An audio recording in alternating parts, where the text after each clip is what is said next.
Hello class ninth.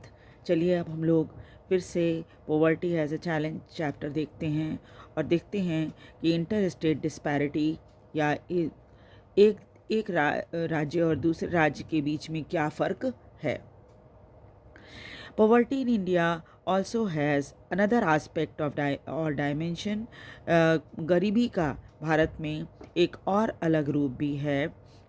The proportion of poor people is not same in every state.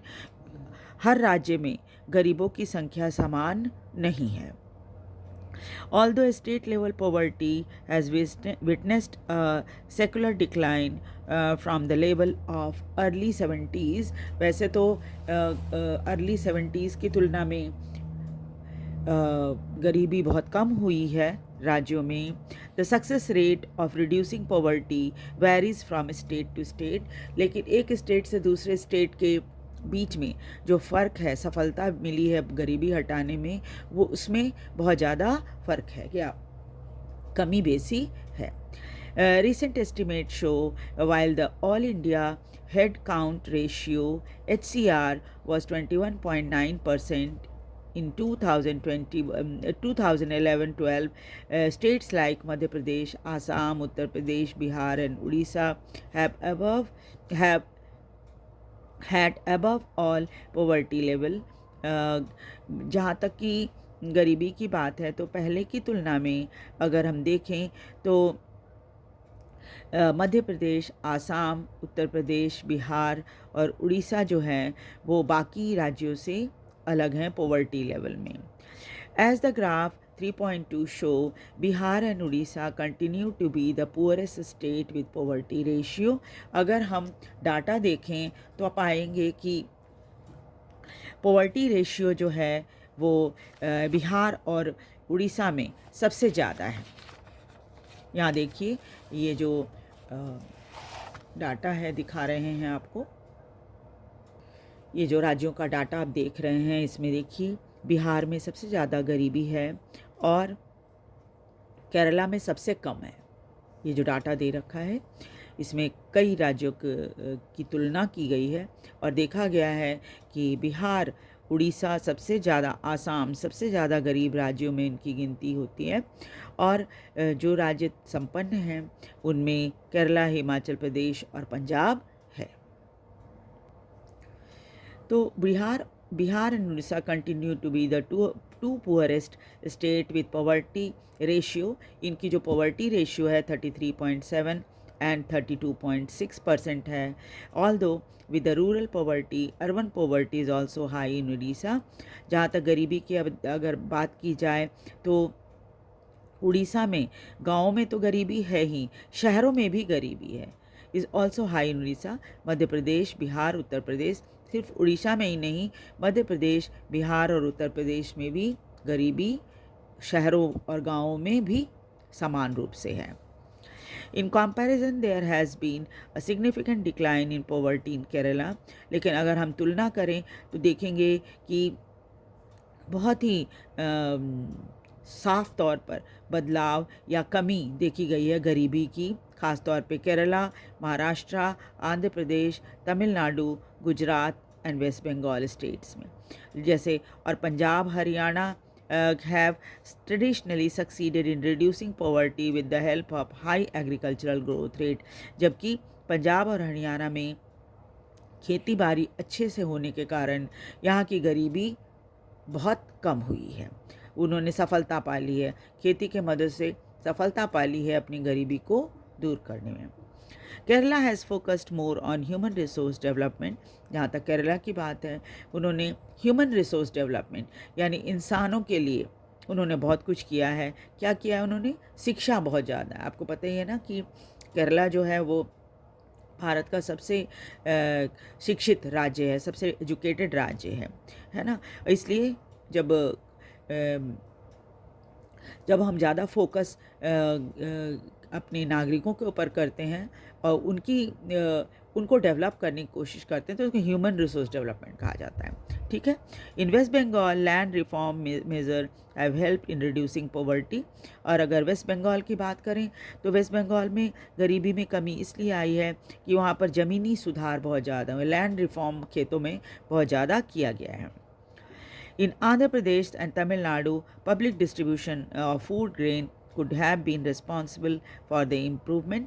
और अगर तमिलनाडु और आंध्र प्रदेश की बात करें तो हम देख पाते हैं कि वहाँ पर पब्लिक डिस्ट्रीब्यूशन सिस्टम, यानी जो राशन से अनाज वगैरह मिलता है वो आसानी से लोगों को उपलब्ध हो जाता है और नियमित रूप से उपलब्ध होता है। इस वजह से क्या है, वहाँ पर भी कम से कम लोग भूखे नहीं मरते हैं। गरीब या आप दूसरे सब भूख, आपको समझ में आता ही होगा कि गरीबी का मतलब ये होता है कि दो समय भरपेट खाने के लिए ना मिले। तो तमिलनाडु और आंध्र प्रदेश में चूँकि पब्लिक डिस्ट्रीब्यूशन सिस्टम बहुत अच्छा है, इस वजह से लोगों में जो गरीबी है वो थोड़ी कम है। आपको पता ही है कि पब्लिक डिस्ट्रीब्यूशन सिस्टम में अनाज बहुत कम कीमत पर गरीबों को दिया जाता है। इसी कारण उन्होंने अपनी गरीबी पर काबू पाया हुआ है। अब हम देखेंगे ग्लोबल पॉवर्टी सिनेरियो। क्या सिर्फ भारत में ही गरीबी है, दुनिया के और दूसरे देशों में नहीं है क्या? और अगर है तो कैसा है? The proportion of people in different countries living in extreme economic poverty, defined by the World Bank as living on less than $1.990 per day, has fallen from 36% in 1990 to 10% in 2015। और अगर आप डाटा देखिए तो world bank का, तो उन्होंने क्या तय किया है कि अगर कोई व्यक्ति $1.90 हर दिन कमा लेता है, तो इसका अमेरिकन डॉलर तो कमा लेता है, तो वो गरीबी रेखा से ऊपर हो जाता है। तो जो पुराना डाटा है 1990 का, उसमें बताते हैं कि दुनिया में 36% लोग गरीब थे, जबकि वो घटकर 10% रह गया 2015 में। Although there has been a substantial reduction in global poverty, वैसे तो ये देखा जाता है कि दुनिया में गरीबी पहले की तुलना में बहुत कम हो गई है। It is marked with great regional difference, लेकिन इसमें रीजनल डिफरेंस है। कोई इलाका ऐसा है जहाँ गरीबी दूर हो गई है और दुनिया का कोई इलाका ऐसा है जहाँ अभी भी बहुत गरीबी है। Poverty decline substantially in China and south east Asian country, जबकि ये देखा गया है कि चाइना में और साउथ ईस्ट एशियन देशों में गरीबी कम हुई है। Countries as a result of rapid economic growth. क्या कारण है गरीबी दूर होने का? क्योंकि यहाँ पर इकोनॉमिक ग्रोथ बहुत तेज़ी से हुआ है, massive investment in human resource development, और बहुत पैसा सरकार खर्च कर रही है अपने नागरिकों के ऊपर। Number of poor in China has come down to 88.3% in 1981 to 14% इन 2008। और आप देखिए कि चाइना में कितनी ज़्यादा गरीबी दूर हुई है। 88.3% थे 1981 में, और वो घटकर 14.7% रह गए 2008 में, टू 0.7% इन 2015। और भी कम हो गया, 0.7% लोग ही गरीब हैं चाइना में। 2015 का ये डाटा है। In the countries of south Asia, और अगर साउथ एशियन कंट्री देखिए, India, Pakistan, Sri Lanka, Nepal, Bangladesh, Bhutan, the decline has also have been rapid, 34% in 2005 to 16.2% in 2013।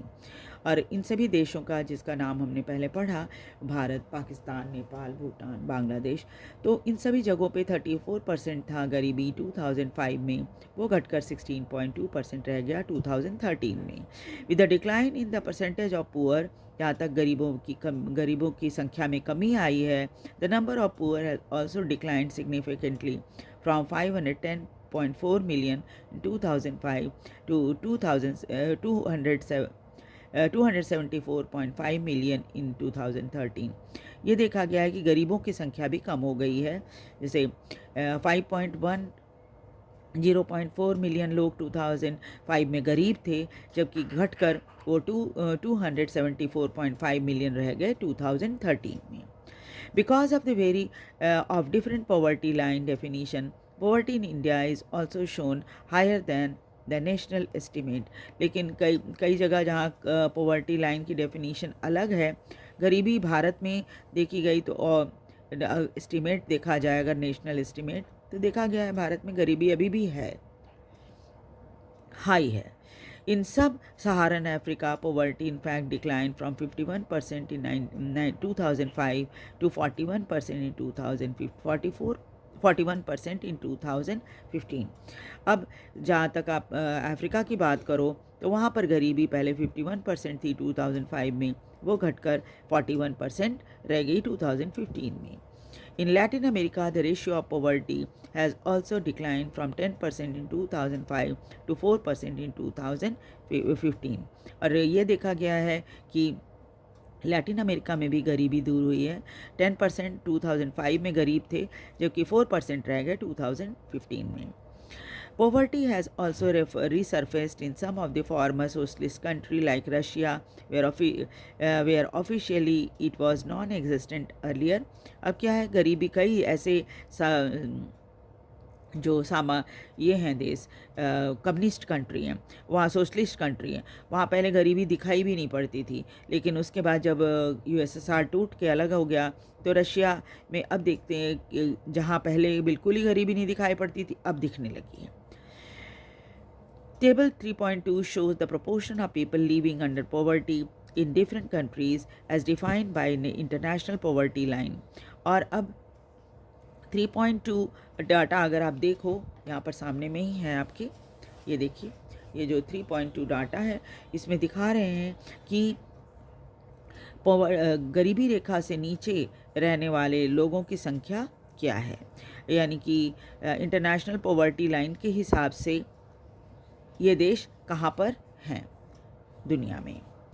ये देश कहाँ पर हैं कहने का मतलब ये कि कहाँ पर स्टैंड कर रहे हैं। The new Sustainable Development Goals of United Nations proposes ending poverty of all type by 2030। और Sustainable Development Goal जो United Nation का है वो ये कहता है कि 2030 तक दुनिया से सारी गरीबी ख़त्म हो जानी चाहिए या ख़त्म कर दी जाएगी। तो नेक्स्ट क्लास में हम लोग कॉजेज़ ऑफ पॉवर्टी पढ़ेंगे और देखेंगे कि क्या कारण हैं जिसकी वजह से लोग गरीब हैं। और ये बहुत ही इम्पॉर्टेंट पार्ट है कॉजेज़ ऑफ पॉवर्टी। और आपको बहुत अच्छी तरह ध्यान रखना चाहिए कि क्या क्या कारण हैं और सरकार क्या कदम उठा रही है पॉवर्टी को ख़त्म करने के लिए। तो thank you very much. Video को लाइक और सब्सक्राइब ज़रूर कर दीजिए और शेयर भी कीजिए ताकि दूसरे बच्चे भी इसे देख सकें। Thank you.